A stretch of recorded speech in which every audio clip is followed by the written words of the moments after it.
My son said I was just a cleaner and didn't deserve to attend his wedding. But on the day I'm Linda Thompson, years old, and I've spent the last 3 decades cleaning other people's homes. Never thought my profession would become a source of shame for my son Michael. After sacrificing everything to put him through college, I was heartbroken when he told me a cleaning lady was too embarrassing to have at his fancy wedding. "Mom, Amanda's family, they wouldn't understand," he said. The pain cut deep, but what happened on that wedding day changed everything. If you're watching this video, drop a comment letting me know where you're from. Hit that like button and subscribe to hear how a mother's love overcame the ultimate rejection.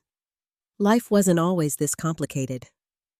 I grew up in a small town in Michigan where everybody knew each other. My parents were hardworking folks who taught me the value of honest work. I wasn't planning on becoming a single mother or a cleaning lady, but life has its own plans sometimes. I married my high school sweetheart, James Miller, when I was just 19. We were young and full of dreams. Within a year, I gave birth to our beautiful son, Michael. Those early days were filled with joy despite our modest means. James worked at the local factory while I stayed home with our baby boy. We rented a small 2-bedroom house and made the best of what we had. The first signs of trouble appeared gradually. James started coming home later and later, often smelling of alcohol. His paycheck seemed to shrink each week as more of it went to his drinking and gambling habits. Our arguments grew more frequent. I tried to make it work for Michael's sake. I believed in our family. "This isn't the life I wanted," James told me coldly one night when Michael was 3. The next morning, he was gone. No note, no goodbye to his son, just an empty closet and the bills on the kitchen table. His timing couldn't have been worse. We were already behind on rent, and winter was approaching. The abandonment devastated me emotionally, but I couldn't afford to fall apart. Michael needed me. I had been taking nursing classes at the community college part-time, hoping to build a career once Michael started school. Now I had to drop out. We needed money immediately. Cleaning houses wasn't my dream job, but it required no formal education, and I could start right away. My first client was my former nursing instructor, Mrs. Jenkins, who needed someone to clean her home twice a week. She recommended me to her friends, and soon I was cleaning 3, then 5, then 8 houses regularly. We downsized to a tiny 1-bedroom apartment in a less desirable neighborhood. I took the fold-out couch while Michael got the bedroom. Some months, I had to choose between paying the heating bill or buying new shoes for my growing boy. Michael always got the shoes. Despite the financial strain, I made sure Michael never went hungry. I learned to stretch $1 further than I thought possible. Beans, rice, and whatever vegetables were on sale became our staples. I clipped coupons religiously and bought clothes from thrift stores. As my cleaning business grew, I developed systems to work more efficiently. I carried my supplies from house to house on the bus, sometimes walking miles between jobs to save on fare. My hands cracked from harsh cleaning chemicals. My back ached from scrubbing floors and bathtubs. But every dollar I earned was one step closer to giving Michael a better future. From the beginning, Michael showed remarkable intelligence. His kindergarten teacher told me he was reading at a 2nd grade level. I was determined to nurture his potential, even if it meant working longer hours to pay for books and educational toys. "Mommy, why do you always smell like bleach?" 5-year-old Michael once asked after I returned from a particularly grueling day. I simply told him, "Because Mommy works hard to make things clean and beautiful for people." He seemed satisfied with that answer, at least for a while. Every night, no matter how exhausted I felt, I read to Michael before bed. Those quiet moments together were precious, a reminder of why I pushed myself so hard day after day. In his innocent eyes, I wasn't just a cleaning lady. I was his world. As Michael grew, so did my determination to secure his future. I worked 12-hour days, 6 days a week. My alarm would ring at 4:30 a.m. so I could prepare Michael's lunch before dropping him off at the before-school program. After a full day of cleaning, I'd pick him up from after-school care, often just before it closed at 6 p.m. Every extra dollar I earned went straight into Michael's education fund. While other single mothers might splurge occasionally on themselves, I couldn't justify even small luxuries. A cup of coffee from a cafe. That money could buy Michael's school supplies. New clothes for me. My uniform of jeans and t-shirts was perfectly functional, even if they were worn thin. The physical demands of cleaning took their toll. I developed chronic back pain from years of bending and scrubbing. My hands became rough and calloused, and I suffered from skin irritation due to constant exposure to cleaning chemicals. Even when I could afford health insurance, I rarely took time off to see a doctor. Missing work meant missing pay. "Mom, aren't you coming to the science fair?" Michael asked one evening, his voice filled with disappointment. I had forgotten about the event because I'd taken on an extra cleaning job that day. The client was throwing a last-minute dinner party and offered to pay double for same-day service. How could I refuse? The extra money would help cover Michael's school trip the following month. "I'm so sorry, sweetheart," I told him, fighting back tears. "I promise I'll make it to the next one." The look on his face haunted me for weeks. Many of my clients were wealthy families who barely acknowledged my presence as I moved through their immaculate homes. I became skilled at being invisible, working efficiently, without disturbing their daily routines. Some clients left notes with instructions but never spoke to me directly. Others chatted casually while I cleaned, but never asked about my life or family. "The cleaning lady will take care of it," I often overheard them say on phone calls, as if I were just another household appliance. These moments stung, but I reminded myself that their perceptions didn't define me. I was there for Michael, not for recognition. Through middle school and into high school, Michael continued to excel academically. He joined the debate team and the math club, winning competitions and bringing home certificates that I proudly displayed on our refrigerator. I attended as many events as my work schedule allowed, sitting in the back of school auditoriums, still wearing my cleaning clothes, exhausted but bursting with pride. I helped Michael with homework despite my own limited education, often staying up late to research topics so I could assist him. When mathematics advanced beyond my understanding, I found free tutoring programs. When he needed a computer for school projects, I took on weekend cleaning jobs until I saved enough to buy a secondhand laptop. It was during Michael's high school years that our relationship began to change. The first time I noticed it was when I arrived to pick him up from a friend's house after cleaning a particularly dirty post-renovation home. I was covered in dust and paint splatter. "Mom, couldn't you have changed clothes first?" Michael whispered as he hurriedly got into the car, glancing back to see if his friends had noticed me. Another time, I overheard him on the phone with a classmate. "My mom, she's in home maintenance," he said vaguely. When questioned further, he quickly changed the subject. These incidents hurt, but I understood. Teenagers are sensitive about fitting in, and having a mother who cleaned toilets for a living wasn't the status symbol his peers valued. I tried not to take it personally, though each small rejection chipped away at my heart. When Michael's acceptance letter from Princeton arrived, the joy I felt overshadowed any pain. My son had received a substantial scholarship, but it wouldn't cover all expenses. I immediately took on additional houses and even secured some corporate cleaning contracts through a client's recommendation. The work was grueling.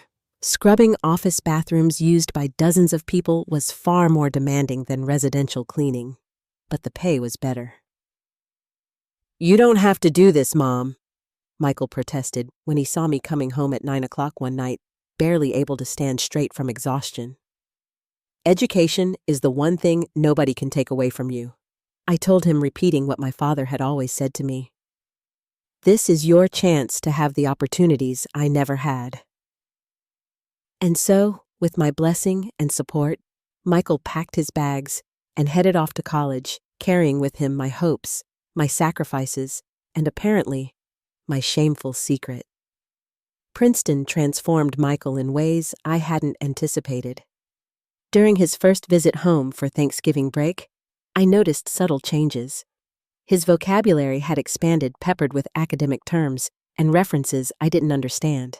He wore clothes in styles I hadn't seen before, expensive-looking sweaters and tailored pants that must have come from his new college friends. "How's the apartment, Mom?" he asked, glancing around our modest home with new eyes. "Have you thought about updating it?" It was a strange question, considering he knew our financial situation intimately. We'd never had money for updating anything. His visits grew less frequent as semesters passed.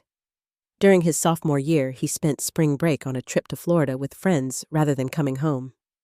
That summer, he secured an internship in New York and stayed in student housing. The distance growing between us wasn't just geographical. It was during his junior year that Michael introduced me to Amanda Warren.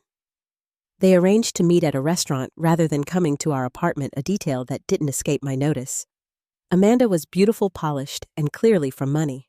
Her casual mention of her family's summer home in the Hamptons and winter trips to Aspen told me everything I needed to know about her background. Throughout dinner, I caught Michael wincing slightly whenever my working-class accent slipped through, or when I used incorrect grammar. Amanda was polite, but studied me with curious eyes, as if I were a specimen from another world. When she asked what I did for work, Michael quickly interjected before I could answer. "Mom works in home maintenance," he said, using the same vague description I'd overheard years earlier. "She helps manage residential properties." The creative euphemism stunned me into silence. After that dinner, Michael's transformation accelerated. He began adopting mannerisms that reminded me of Amanda's family. The way he held his silverware, how he pronounced certain words, even his laugh seemed different. During phone calls, he would excitedly describe gallery openings, wine tastings, and charity galas he attended with Amanda. Events from a world completely foreign to me. When he did visit, he brought subtle criticisms disguised as helpful suggestions. "Mom, you might want to try this brand of coffee instead." Or, "Have you thought about getting some different furniture?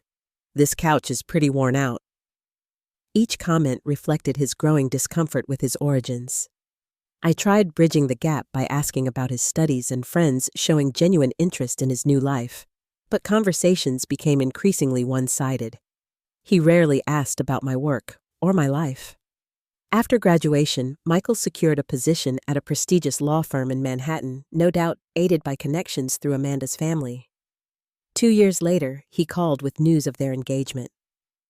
"Amanda's parents are planning the wedding," he explained. "It's going to be at the Westfield Country Club next spring." "That sounds lovely," I replied, already wondering if I could afford a proper dress for the occasion. "Just let me know what I can do to help." There was a pause on the line. "Actually, Mom, about the wedding, Amanda's family has a certain image to maintain. It might be a bit awkward having everyone there together." The implication hung in the air. I was the awkward element. "I'd be happy to contribute to the costs," I offered, thinking perhaps that was his concern. I had saved nearly $8,000 over the years tucked away for a special occasion. This certainly qualified. Michael's laugh was sharp. "That's nice, Mom, but Amanda's parents have budgeted $75,000 for the wedding. Your contribution would be, well, insignificant in comparison." His dismissive tone cut deeper than the rejection itself. The boy I'd sacrificed everything for had grown into a man who measured value purely in dollars. "I see," was all I could manage to say. Despite feeling unwelcome, I was determined to attend my only son's wedding with dignity. I spent weeks searching for an appropriate dress, finally finding one on clearance at a department store. It wasn't designer, but it was elegant enough. A simple navy blue sheath with a matching jacket. I practiced walking in low heels around my apartment and even saved up for a professional hair appointment. Michael visited about 2 months before the wedding alone. His demeanor was tense as he sat at my small kitchen table, refusing the coffee I offered. Something was clearly weighing on him. "Mom, "We need to talk about the wedding," he began, not quite meeting my eyes. "I've found a lovely dress," I said brightly, hoping to ease his obvious discomfort. "And I've requested that Saturday off months ago, so there won't be any—" "That's what I need to discuss," he interrupted, finally looking up. "Amanda's family. They're very particular about appearances. The guest list includes judges, politicians, family friends from old money backgrounds." I waited, sensing what was coming, but needing to hear him say it. "It might be better if you didn't attend the ceremony or reception." He finally said the words, tumbling out quickly.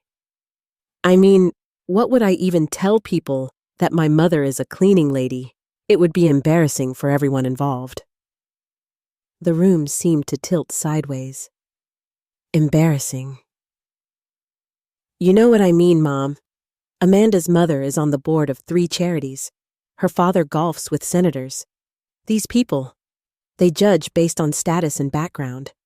Being the son of a cleaning lady, someone who scrubs their toilets, it wouldn't look good." "I see," I whispered, my voice barely audible. "So, I'm just a cleaner to you now. Not the mother who raised you alone, who worked her fingers to the bone to put you through college." Michael had the decency to look ashamed, but he pressed on. "You could still come to town, maybe watch from a distance. We could meet for breakfast the next day, just us. Watch from a distance like a stranger. Mom, please try to understand.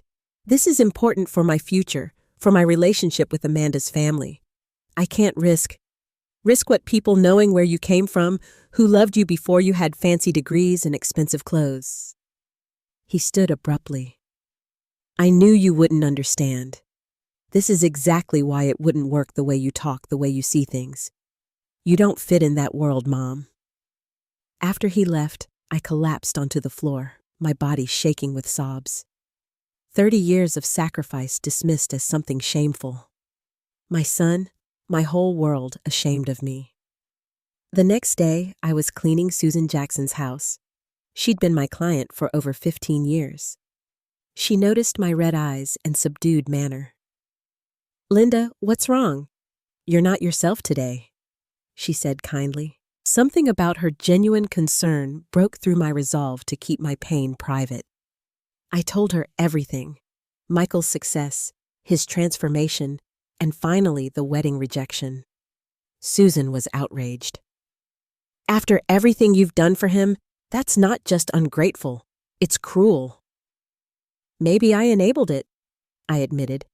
"I always wanted him to fit in, to have opportunities. I never taught him to be proud of where he came from." "You taught him to work hard and get an education," Susan countered. "You should be the guest of honor at that wedding, not excluded from it." Her support meant more than she could know, but it didn't change my reality. For weeks afterward, I moved through my days in a fog of depression. Had I wasted my life, sacrificed my own dreams and happiness for a son who now saw me as an embarrassment? Gradually, though, something shifted inside me.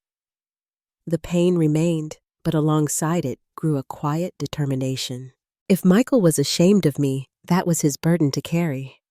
I had nothing to be ashamed of. I had raised him alone, paid for his education, supported his dreams.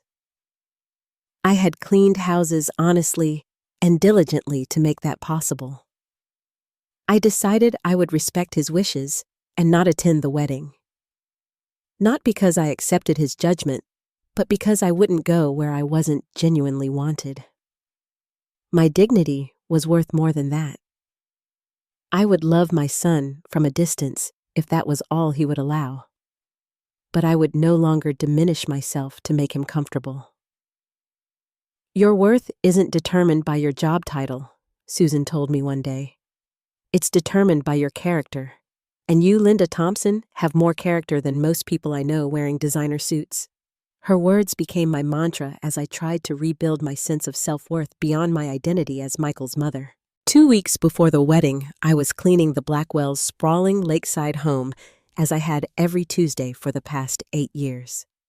Mrs. Blackwell was usually out during my cleaning time, but that day she was home working in her office. As I dusted the shelves near her desk, she glanced up from her computer. "Linda, are you feeling all right? You seem down today," she observed, setting aside her reading glasses. "I'm fine, Mrs. Blackwell, thank you," I replied automatically. She studied me for a moment. "You know, in the 8 years you've worked here, you've never once called in sick or seemed anything less than cheerful. Something's obviously bothering you." Her unexpected concern caught me off guard. Mrs. Blackwell had always been polite but somewhat distant, our conversations limited to cleaning schedules and household matters. I hesitated, not wanting to burden her with my personal problems. "It's just family issues," I said vaguely. "Nothing to worry about." "Family issues are always something to worry about," she replied, gesturing to the chair across from her desk. "Please sit for a moment." Reluctantly, I sat down, feeling oddly out of place on the expensive upholstered chair while wearing my cleaning clothes. "Is it your son, Michael, right? I remember you mentioning he was in law school." I nodded, surprised she remembered. "He graduated a few years ago, actually. He's getting married soon." "That should be happy news," she observed, noting my expression. "But clearly it's not. Perhaps it was her genuine interest, or maybe I simply needed to unburden myself, but I found myself telling Mrs. Blackwell the whole story. Michael's transformation, his engagement to Amanda, and finally his decision that a cleaning lady mother wasn't appropriate for his high society wedding. Mrs. Blackwell's expression changed dramatically during my story, from sympathy to shock to something that looked strangely like recognition. "Did you say your son is marrying Amanda Warren?" she asked sharply. "Yes," I confirmed, surprised. "Do you know her?" Mrs. Blackwell leaned back in her chair, looking stunned. "Linda, I'm Amanda's godmother. Elizabeth Warren is one of my oldest friends." The coincidence seemed impossible. "You're... what? I've known Amanda since she was born. I'm invited to that wedding." She shook her head in disbelief.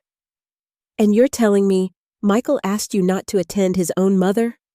I nodded, too shocked to speak.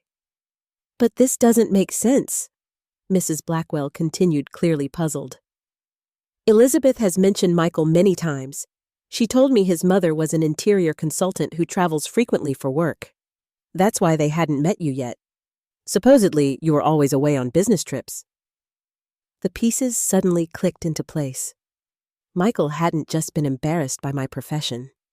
He'd been actively lying about it, about me, to Amanda's family. "An interior consultant," I repeated numbly. "She said Michael came from a good family, that his father passed away when he was young, and that you put yourself through design school while raising him alone." Mrs. Blackwell continued, watching my reaction carefully. "Elizabeth admired your story, the story Michael told them."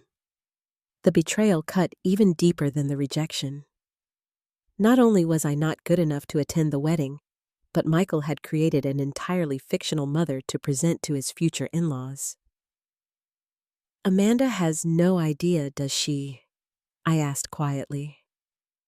Mrs. Blackwell shook her head. "I don't think so. Elizabeth would have told me if she knew the truth. Amanda adores Michael, but she's very close to her parents. If she discovered he'd been lying about something so fundamental..."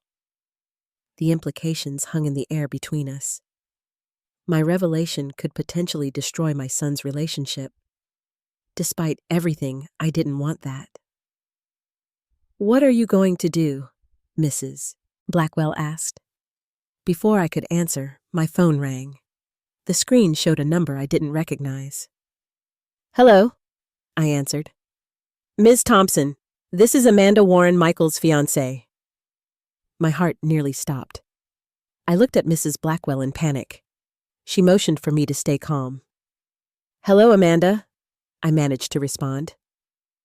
"I hope it's okay that I called. I got your number from Michael's phone. I feel like something's not right about the wedding plans. Michael gets strange whenever I mention you. He says you're fine with not attending because you'll be in Europe for work, but that doesn't sound right to me. No mother would miss her son's wedding for a business trip." Her voice was sincere, concerned. She wasn't part of the deception. "Could we meet somewhere to talk?" she continued. Just you and me. I'd really like to get to know you before the wedding. I took a deep breath, making my decision. I wouldn't expose Michael's lies, but I wouldn't perpetuate them either. I'd like that very much, Amanda. Why don't you come to my home tomorrow afternoon? After giving her my address, I ended the call and looked at Mrs. Blackwell, who had heard everything. You're not going to tell her the truth? She asked. I won't lie to her, I clarified, but I won't deliberately hurt her either. She deserves to know who she's marrying. The real Michael, not the one he pretends to be. The next day, Amanda arrived at my apartment. I watched her take in my modest surroundings. The worn furniture, the simple decor, the small space that was nothing like the upscale home Michael had apparently described to her. I don't understand, she said, confusion evident in her expression. Michael said you lived in a penthouse downtown. Please sit down, I said gently. I think we need to talk about Michael. Over the next hour, I told Amanda the truth. Not to punish Michael, but because she deserved honesty. I shared our story from the early days after James left through the years of cleaning houses to support us to Michael's gradual change as he entered her world. He told us you were an interior design consultant, she said, tears forming in her eyes. He said his father was a surgeon who died when he was young. Why would he lie about something like that? I think he wanted to be someone who belonged in your world, I replied. He was afraid of being judged. But that's ridiculous. My parents aren't snobs. They would never judge someone for working hard and supporting their family. Then came the revelation that hurt most of all. He told me you chose not to attend the wedding because you were uncomfortable with formal events, Amanda said. That you preferred to keep to yourself. I should have known something was wrong when he kept making excuses about why we couldn't meet you before the wedding. Her tears flowed freely now. I'm so sorry, Miss Thompson. If I had known... Please call me Linda, I said, reaching for her hand. I'll talk to Michael. We'll fix this, she promised, squeezing my hand. No mother should be excluded from her child's wedding, especially not a mother who sacrificed everything for her son. As she left, I wasn't sure what would happen next. I had told the truth without malice, motivated by a desire for honesty rather than revenge. Whatever came of it, I had reclaimed a small piece of my dignity. The morning of the wedding arrived with gray skies threatening rain, fitting for my mood. I had resigned myself to honoring Michael's wishes, planning to spend the day cleaning my apartment to keep busy.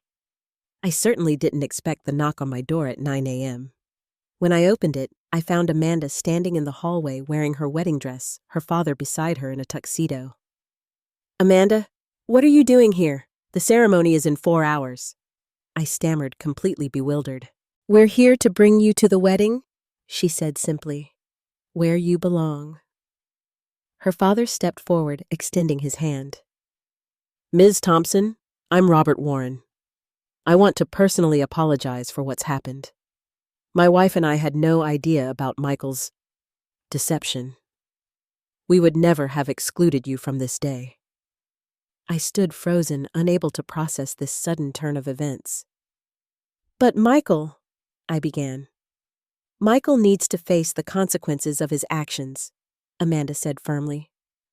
I told him I wouldn't marry him unless he made this right. He agreed. Though not without considerable persuasion, Robert added with a wry smile. Now we've brought hair and makeup artists who are waiting in the car. We have exactly 3 hours to get you ready for your son's wedding. It felt surreal as I was whisked away to the luxury hotel where Amanda and her bridesmaids were preparing. Professional stylists worked on my hair and makeup, while a seamstress made quick alterations to a beautiful dress Amanda's mother had selected for me, a far cry from the clearance rack outfit I'd purchased. I can't believe this is happening, I said as Amanda helped me with a pearl necklace her mother had loaned me. Family belongs together, she replied simply. And after today, we'll be family too. When we arrived at the country club, elegantly decorated with white roses and crystal chandeliers, my nervousness returned. What would Michael say? How would he react to seeing me there dressed like one of the guests he'd been so afraid I'd embarrass? I didn't have to wait long to find out. Amanda led me to a private room where Michael was waiting. His face paled when he saw me. "Mom, what are you—" He turned to Amanda accusingly. "What did you do?" "I invited your mother to our wedding," she replied calmly. "Something you should have done without my intervention." "You don't understand," Michael hissed, panic in his eyes. Everyone out there is about to witness our marriage." Amanda cut him off. "A marriage that won't happen unless you make this right." Michael looked between us, desperation clear on his face. "You told her?" he asked me. "After everything I've done to build this life, you just had to ruin it." His words stung, but I stood my ground. "I didn't set out to ruin anything, Michael. Amanda called me concerned about why your mother wouldn't be at your wedding. I simply told her the truth when she asked." "The truth?" he scoffed. "The truth is, I worked my entire life to escape where we came from. Do you know how hard it is to be taken seriously when you're the son of a what, Michael?" I challenged. "A cleaning lady, a woman who worked 60 hours a week so you could have the education that got you here, who wore secondhand clothes so you could have new ones, who never took a vacation in 30 years because every spare penny went to your future." Something in my words seemed to reach him. His shoulders slumped, and to my shock, he began to cry, something I hadn't seen since he was a child. "I was afraid," he confessed, his voice breaking. "Afraid they would look at me the way my college friends did when they found out, with pity or contempt. Afraid Amanda would see me differently if she knew where I came from." "But that's not who I am," Amanda insisted, taking his hand. "I fell in love with you, not your background, not your made-up stories." "I know that now," he said, looking at her with genuine regret. "I got so caught up in being someone else, I forgot who I really was, who raised me." He turned to me, then tears streaming down his face. "Mom, I'm so sorry. I was ashamed not of you, but of my own insecurities. I've been living in fear that I don't belong in this world, that someone would discover I'm a fraud." "You belong in any world where people value hard work, integrity, and love," I told him, my own eyes filling with tears. "Those are the values I raised you with. Somewhere along the way, you forgot that." "Can you forgive me?" he asked, looking younger and more vulnerable than he had in years. "I already have," I replied softly. "But forgiveness doesn't mean there aren't consequences. You need to start living honestly, Michael. No more lies about where you came from or who I am." Robert Warren knocked on the door and entered. "Everything all right in here?" Michael straightened, wiping his eyes. "Mr. Warren, I need to tell you something. I haven't been honest about my background." "We know, son," Robert said kindly. "And it changes nothing about how we feel about you. But your mother deserves her proper place today." "What do you mean?" Michael asked. "I mean," Robert smiled, "that we've rearranged the ceremony. Linda will be walking you down the aisle where she belongs, and I've asked the band to prepare a special mother-son dance for the reception." Michael looked stunned, then grateful. "Thank you, sir." As we prepared to take our places for the ceremony, Michael squeezed my hand. "Mom, I promise I'll make this right. Not just today, but every day after." For the first time in months, I believed him. The ceremony was more beautiful than I could have imagined. Walking Michael down the aisle, my arm linked with his, I felt a profound sense of rightness. This was how it should be, mother and son together at this milestone moment. During his vows, Michael went off script, adding words that brought tears to many eyes, including mine.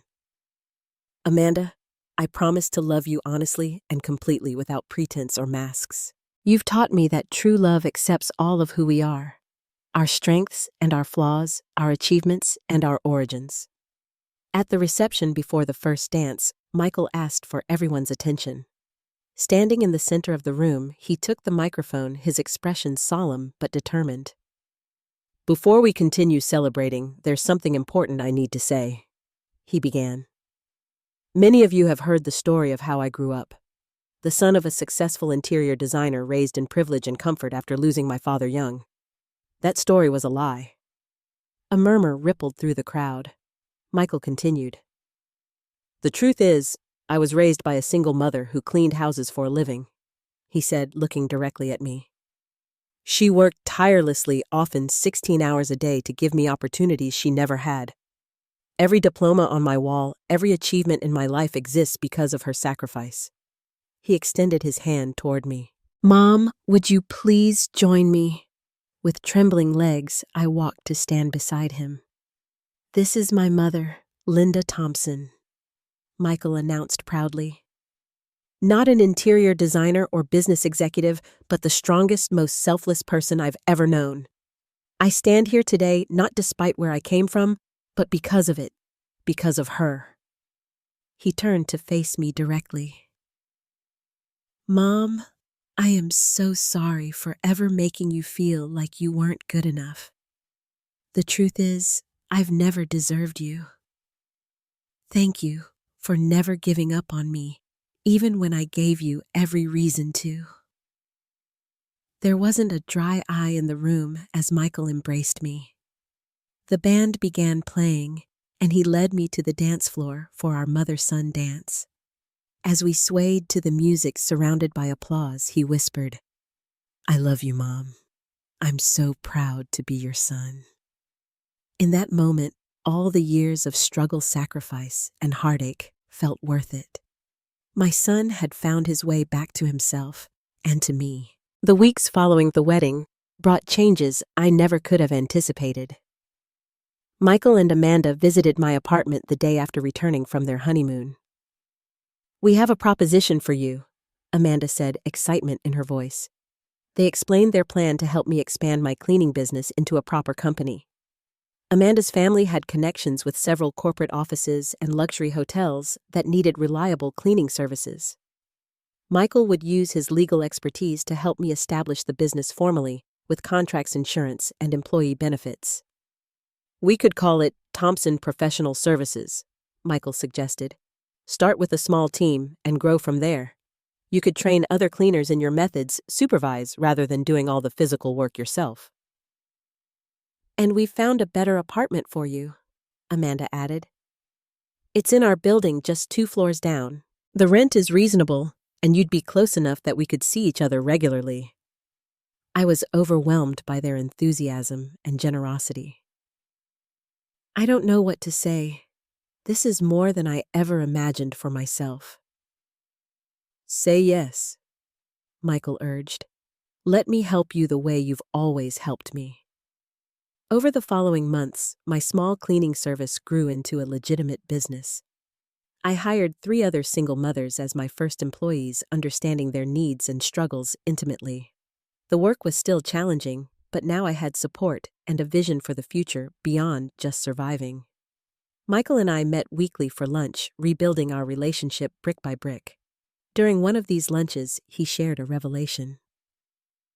"I've been thinking a lot about why I became so ashamed of our background," he said. "It wasn't just status anxiety or wanting to fit in. I think part of me felt guilty." "Guilty about what?" "About having opportunities you never had. About moving into a world that excluded you. Every time I succeeded, it highlighted the unfairness that someone as hardworking and intelligent as you never got the chance to pursue your own dreams." His insight surprised me. "I never saw it that way," I told him. "Your success was my dream. Seeing you thrive was all I wanted." "I know that now," he nodded. "But I want you to have your own dreams too, Mom. It's not too late." He was right. At 58, I was finally thinking about what I wanted beyond providing for my son.